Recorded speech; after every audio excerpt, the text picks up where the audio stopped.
चुनाव आयोग चोर आहे हे वस्तुस्थिती सगळी दूर पोहोचल्यामुळे आता नाईलाजानं कुठेतरी निवडणूक आयोग या दृष्टिकोनातून पुढे येत आहे।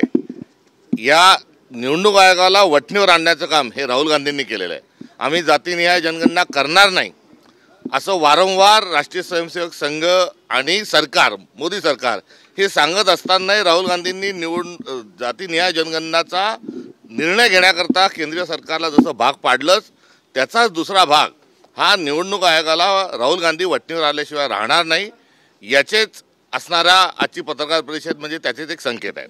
जैन बोर्डिंगचा निर्णय रद्द झाला आहे। नोट चोरी बंद झाली ते आता वोट चोरीच्या नावाने ओरडत आहे।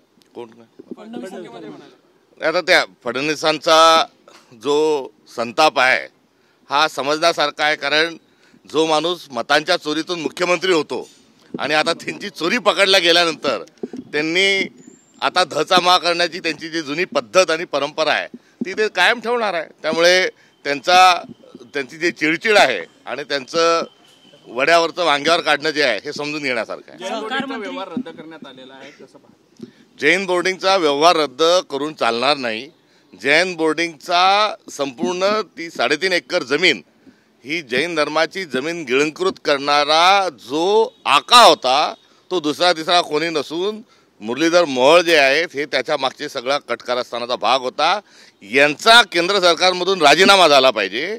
हा व्यवहार तर रद्द झालाच असता, आज नसता झाला तर उद्या झाला असता, कारण एकंदरीत त्यातल्या अनियमितता आणि त्यातलं जे काळंबेरं आहे हे बाहेर आल्यानंतर तो व्यवहार शेवटापर्यंत जाऊ शकत नव्हता। आता मोहोळांना वाचवण्याकरता कुठेतरी हा जो असणारी जी खरेदी आणि सगळा जो करार आहे हा रद्द करण्याचा खटाटोप त्यांचा चालला आहे। मात्र यातले दोषी कोण होते? एवढी मोठी अनियमितता कशी झाली? मुख्यमंत्र्यांच्या नातेवाईक असणाऱ्या धर्मदाय आयुक्तांनी नियम डावलून परवानगी कशी दिली? या मूलभूत प्रश्नांचे उत्तरं ही मिळाली पाहिजे। उत्तरच नव्हे तर या सर्वांवर कारवाई झाली पाहिजे। नुसता तो व्यवहार रद्द करून चालणार नाही।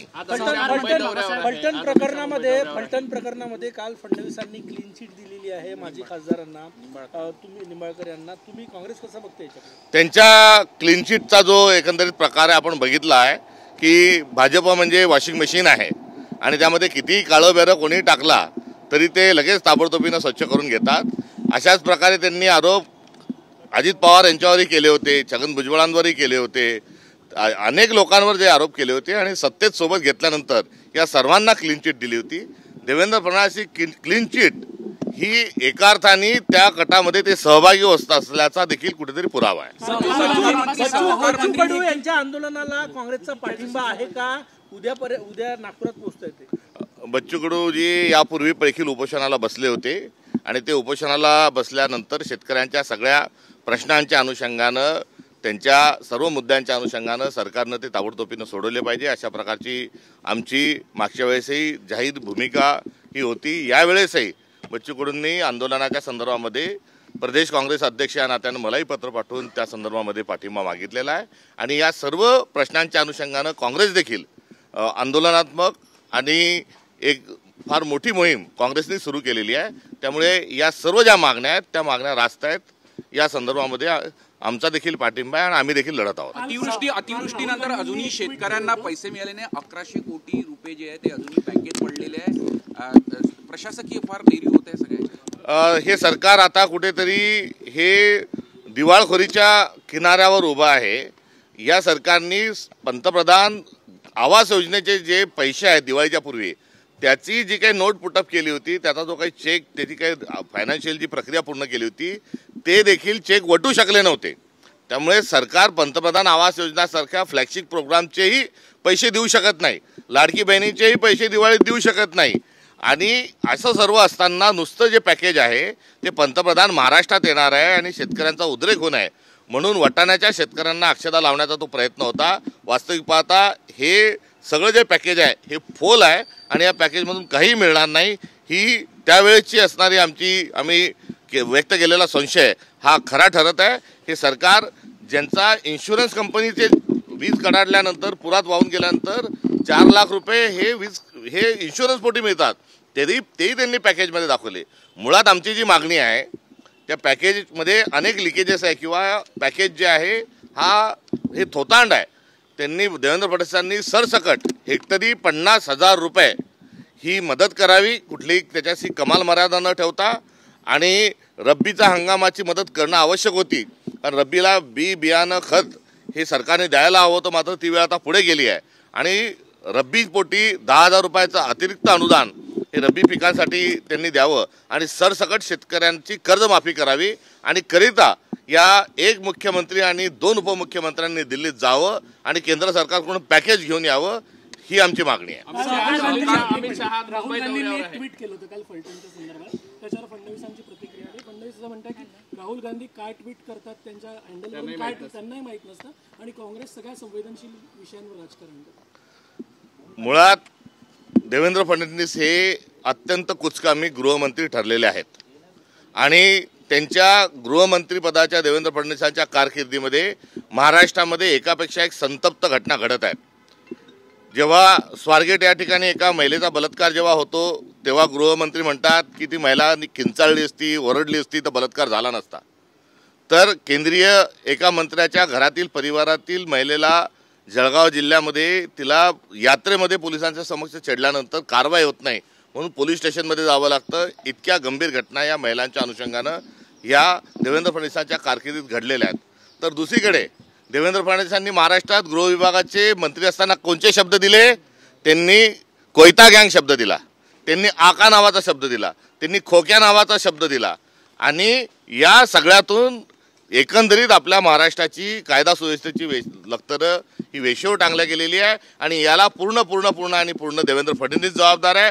महाराष्ट्राला किमान पूर्ण वेळ गृहमंत्री द्यावा, कारण स्वतःला कुठेतरी गडचिरोलीच्या खदानी आता कोणाला वितरित करायच्या आणि देशाचं पंतप्रधान आपल्याला कसं होता येईल या 2 खटाटोपामध्ये. आणि तिसरं, कंबोज नावाचा जो एक प्राणी आहे तो जसं मोदींजवळ 2 सेट आहेत, एक अडाणी आणि एक अंबानी, तसं देवेंद्र फडणवीसांना वाटतं आपल्याजवळ एक सेट असला पाहिजे, म्हणून त्या कंबोजची संपत्ती कशी वाढेल या 3 गोष्टींमध्ये देवेंद्र फडणवीस अडकलेले आहेत. त्यांचा महाराष्ट्राच्या विकासाशी, शेतकऱ्यांशी आणि कायदा सुव्यवस्थेशी काही देणं घेणं नाही.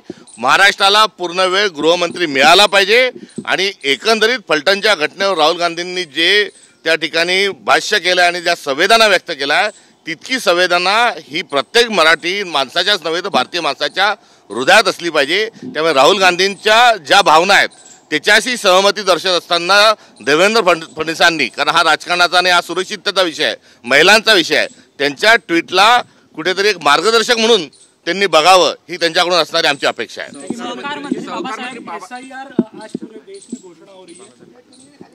चुनाव आयोग ने घोषणा करने से पहले ही ANI चैनल को इस बात का पता लग गया, हाँ ये लग गया है, इस बात पर बारे में थोड़ा मुझे आश्चर्य हो रहा है क्योंकि चुनाव आयोग की प्रेस होती है तो प्रेस में क्या होने वाला है ये तय होता है, मगर कहीं ना कहीं यहाँ पर भी एक फिक्सिंग के स्वरूप में कुछ चीजें जो हो रही है ये बड़ी संगीन है. सहकार मंत्री बाबासाहेब पाटील यांच्या जावयाने एका शिक्षकाच्या नावावर कर्ज घेतलं आणि ते न भरल्यामुळे आत्महत्येचा प्रयत्न केला. त्यांच्या जवळच्या लोकांना, जावयांना आणि त्यांनाही बहुतेक लोकांच्या नावावर फसवणूक करण्याची लत लागलेली आहे आणि त्यांना तशा प्रकारचं व्यसन लागलं असावं, कारण गत काळामध्ये त्यांनी शेतकऱ्यांना कर्जमाफीचा कुठेतरी आता त्याचं सवय लागली असं त्यांचं वक्तव्य केलं होतं. ते वक्तव्य आज त्यांच्यावर परतू पाहत आहे आणि सत्तेतले जे लोक आहेत हे स्वतःच्या कुटुंबाचं कल्याण करण्याकरता काय काय कांड करतात हे येणाऱ्या काळात आपल्याला दिसून येईल. त्यातलाच हा एक प्रकार आहे. कांग्रेस की नोट चोरी जब उजागर हो रही तब इसलिए वो वोट चोरी की मुद्दा आगे कर रहे हैं. पिछले 11 साल से नरेंद्र मोदी देश के पंतप्रधान हैं और जो नीरव मोदी जैसे जो लोग हैं, जो मेहुल जो चौक से वो है या और जो है विजय मल्ल्या, इनको लाने में भी तो नाकामयाब रहे. खुद की नोटबंदी करते हुए काला धन जमा करने में भी वो असमर्थ रहे. और पिछले 11 साल से आप यदि सत्ता में हो तो जिन्होंने चोरी की उनको पकड़ो. आपने जिनको चोर कहा था उनके साथ आप सत्ता में बैठे हुए हो और अभी आप चोरी से मुख्यमंत्री हुए हो और आपकी चोरी उजागर हो रही, इसलिए बौखलाहट में अभी वो इस प्रकार से बयान कर रहे हैं. राहुल गांधी के ट्वीट पर भी टिप्पणी की, उन्होंने कहा कि संवेदनशील मुद्दों पर राजनीति हो रही है। राहुल जी ने संवेदना व्यक्त की है। एक महिला ये सुसाइड करती है और सुसाइड करते समय यदि कागज पे पेपर पे लिखूंगी तो पेपर में लिखने के बाद हो सकता है कि मेरी सुसाइड नोट गायब हो जाए। इस डर से शायद उन्होंने अपने सुसाइड नोट अपने हाथों पे लिखी है और हाथों में लिखने का कारण ये प्रशासन पर, लॉ एंड ऑर्डर पर उनका भरोसा नहीं था, इसलिए हाथ पे लिखी। और ऐसी स्थिति में यदि कोई संवेदना व्यक्त करता है तो उसके बारे में इस प्रकार से टिप्पणी करना ये राजधर्म को शोभा नहीं देता।